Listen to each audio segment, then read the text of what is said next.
What are we doing here? And where are we gonna go? It's like we just woke up one morning, and then it's welcome to the show.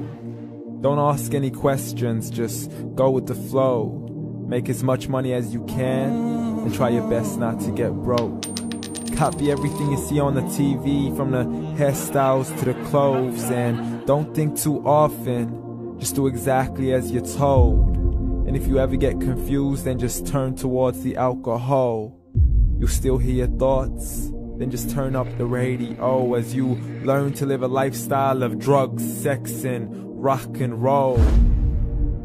But in all honesty, I just need to know, is there more to the cycle than growing and getting old? Living and dying just to leave behind a happy home and a whole lot of property that somebody else is going to own.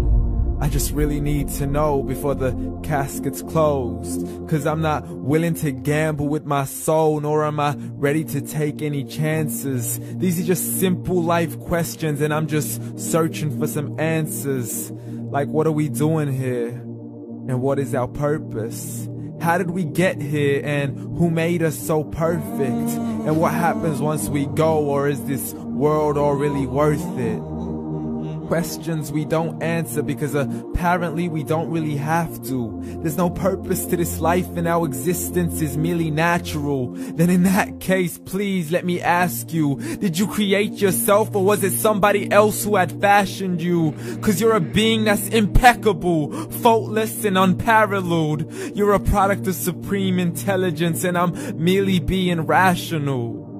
For there isn't a camera on this earth that can come close to the human eye, nor a computer that can compete alongside the human mind. And if the whole world was to come together, we wouldn't be able to create a single fly. So many signs, yet we still deny.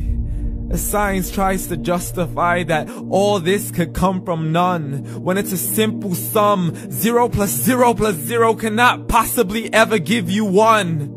So from where did all this order come? But everything has its origins, a maker, a creator of its own. I mean, the only reason you're watching this video is because somebody had to press upload.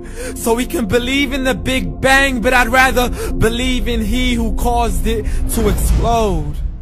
Allah, the creator of everything along with every single soul. The ever-living, the master, the only one who is in control. Unlike his creation, beyond our imagination. And no, he's not a man, nor does he have any partners in association. He's on his own. And no, he did not ever leave us alone. Just like every manufacturer, he left us with an instruction manual.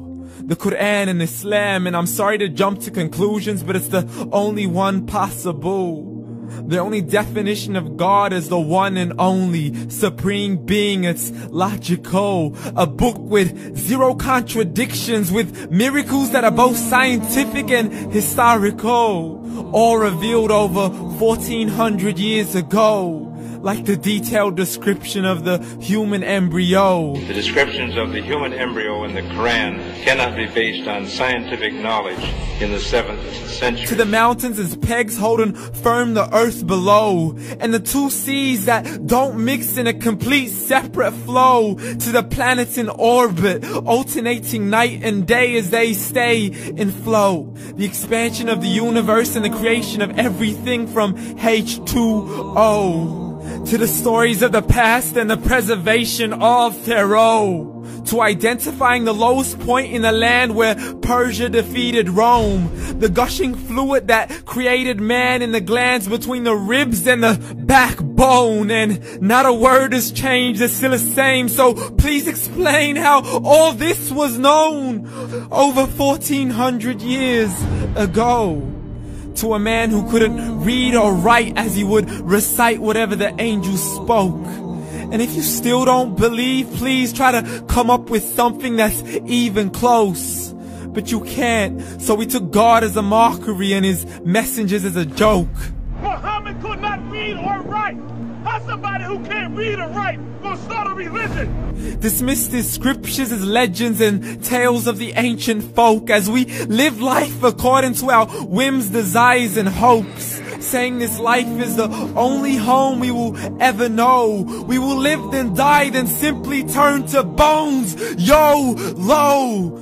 Correction, after the grass dies, the rain arrives and it regrows, and Allah promises to do the same thing to your very soul and bring you back from your very fingertips to your toes, as the all-seeing supreme being watches us so close, and we are surely being tested in our wealth, our health, and our self, and everything that we've been blessed with. So believe, for we will surely be resurrected and be brought back to our Lord and account for every single deed, as He hands us our books and orders us to read. From the bad to the good and everything in between. You yourself are sufficient for your own accountability, so don't be mad at me. You are the one who thought He wouldn't come back to me. I gave you a whole life long to search after me, but you were busy in all that which was temporary. So read, and glad tidings to all those who believed. And if you disbelieve, read. And don't let that day be the first day you find out what your life really means. Read.